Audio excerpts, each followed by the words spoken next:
नियम को लेकर आपस में उलझने लगे। ये ऐसा विषय है मित्रों जिस पर मीडिया से लेकर नेताओं तक का बड़ा वर्ग चुप है। उच्च शिक्षण संस्थानों में समानता को लेकर यूजीसी के नए नियमों पर हो रही चर्चा और विवाद पर हम डीएनए में लगातार आपको अपडेट दे रहे हैं। जो छात्र यूजीसी के नए नियम का विरोध कर रहे थे, उन्होंने इस नियम को वापस लेने के लिए 72 घंटे का अल्टीमेटम दिया था।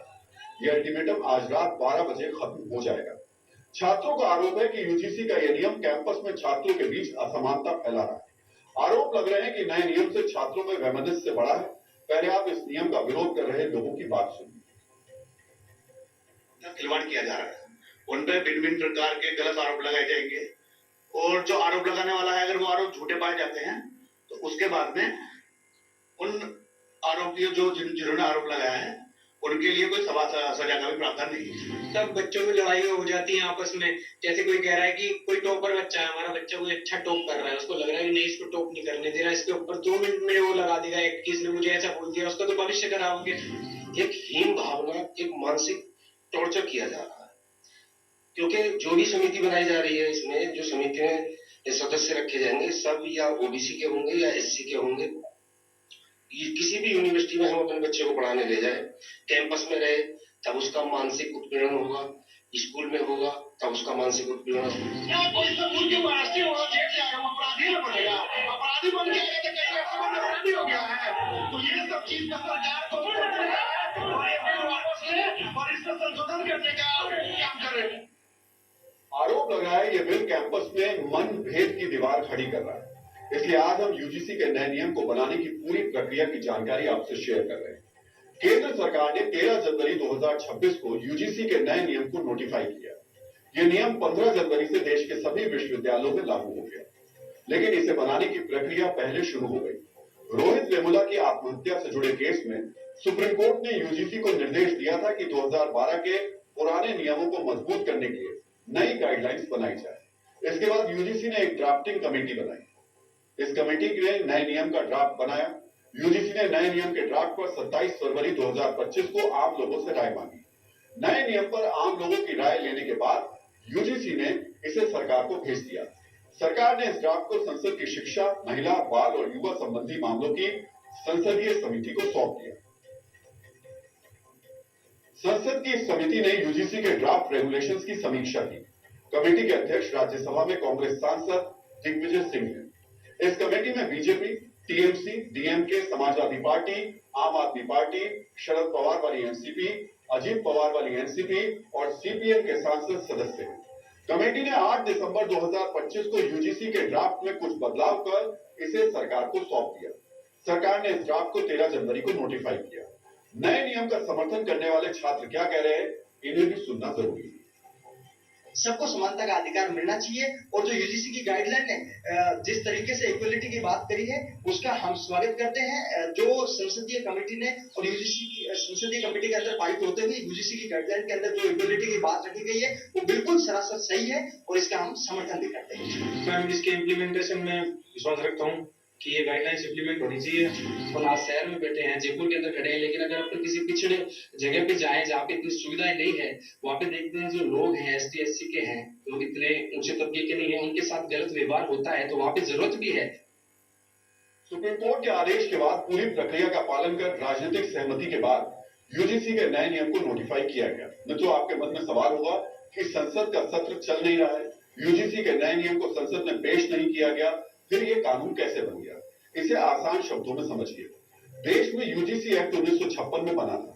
संसद ने 3 मार्च 1956 को यूजीसी एक्ट को मंजूरी दी थी। अब तक इस एक्ट के तहत 2012 के नियम लागू थे। सुप्रीम कोर्ट के आदेश के बाद 2026 में नए नियम नोटिफाई किए गए। इसे संसद से पास कराने की जरूरत नहीं है। मित्रों, यूजीसी के नए नियम को लेकर छात्र समर्थन और विरोधी खेमे में बढ़ रहे हैं। ये बंटवारा चिंता का विषय है, लेकिन चिंता के इस विषय में भी कुछ नेता अवसर तलाश रहे हैं। जो बंटवारा अभी यूनिवर्सिटी कैंपस तक सिमटा हुआ है, उसे समाज तक पहुंचाने की विषैली कोशिशें शुरू हो गई है। सुनिए कैसे यूजीसी के नए नियम को अपने बंटवारे वाली राजनीति को मजबूत करने के लिए अब आधार बनाया जा रहा है। वही विरोध कर रहा है जो जाति के आधार पर एससी ओबीसी के बच्चों का शोषण करने का काम करता है, उनको अपमानित करने का काम करता है। इससे किसी को दिक्कत नहीं है। द्रोणाचार्य लगे जो का इलाज करता है। अनमोटिवेटेड लोगों की वजह से अगर यूजीसी का फैसला वापस हुआ तो हम 50% बहुजन समाज के लोग सड़कों पर उतर के सरकार को बताने का काम करेंगे कि हमारे बच्चों को जितना जो है बड़ी बड़ी यूनिवर्सिटियों में सुसाइड और तमाम तरह के अटेम्प्ट हो रहे हैं, इस अपमान को, इस दर्द को हम लोग भूलने वाले नहीं, इस सरकार को देना चाहते हैं। मित्रों, जनप्रतिनिधियों का कर्तव्य विवादित मुद्दों के हर पहलू से आम लोगों को परिचित कराना होता है। उनका कर्तव्य होता है कि आम लोगों को जागरूक करें, विवादित मुद्दों पर सहमति बनाएं। लेकिन कुछ नेता इससे भी अपने लिए सियासत का अवसर इसमें तलाश लेते हैं। आप तय कीजिए कि इसे क्या कहा जाए। हम सिर्फ इतना कहेंगे, ये देश का भविष्य कहे जाने वाले नौजवानों से जुड़ा मुद्दा है। सभी पक्षों के तर्क को सुनकर सावधानी और संवेदनशीलता के साथ इस विवाद को सुलझाना चाहिए। डीएनए मित्रों, अब हम बात करेंगे एक ऐसे बदलाव की जो भारत की नई पीढ़ी यानी जेन जी को दुनिया के सामने एक नई मिसाल के रूप में पेश कर रही है। मित्रों, आज की युवा पीढ़ी जो कभी वेस्टर्न कल्चर की चकाचौंध में खोई रहती थी, अब वो अपनी जड़ों की ओर वापस लौट रही है। आज का युवा नाइट क्लब की जगह भजन क्लबिंग कर रहा है।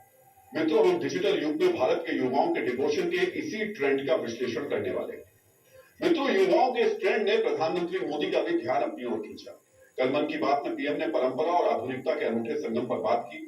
उन्होंने विशेष रूप से भजन क्लबिंग जैसे नए सांस्कृतिक रुझानों का जिक्र करते हुए कहा कि आज का युवा भक्ति को अपनी दिनचर्या का हिस्सा बना रहा है। मित्रों, पीएम ने जो कहा उस ट्रेंड को आंकड़ों के जरिए अब समझिए। 2025 में गूगल सर्च की हिस्ट्री के मुताबिक युवाओं ने भजन क्लबिंग, मॉडर्न कीर्तन जैसे शब्दों को पिछले साल के मुकाबले 400 से 600 गुना ज्यादा सर्च किया। मित्रों, भजन क्लबिंग का ये ट्रेंड सिर्फ अध्यात्म की तरफ झुकाव को ही नहीं दिखाता, बल्कि एक सोबर नाइट लाइफ का भी ट्रेंड है। पहले युवा पीढ़ी जहां रात के वक्त नाइट क्लब्स और पब का रुख करती थी, वो अब इस तरीके की गैदरिंग को तरजीह दे रही। और डीएनए में आज का संदेश, ये संसार जरूरत के नियम के हिसाब से चलता है। जिस सूरज का सर्दियों में इंतजार होता है, उसी सूरज का गर्मियों में तिरस्कार भी होता है। डीएनए में अब आपको जय हिंद कहने का समय आ गया है। जय हिंद। डीएनए में कल आपसे फिर मुलाकात होगी। तब तक के लिए अपना ख्याल रखिए, सुरक्षित रहिए, मुस्कुराते रहिए। धन्यवाद।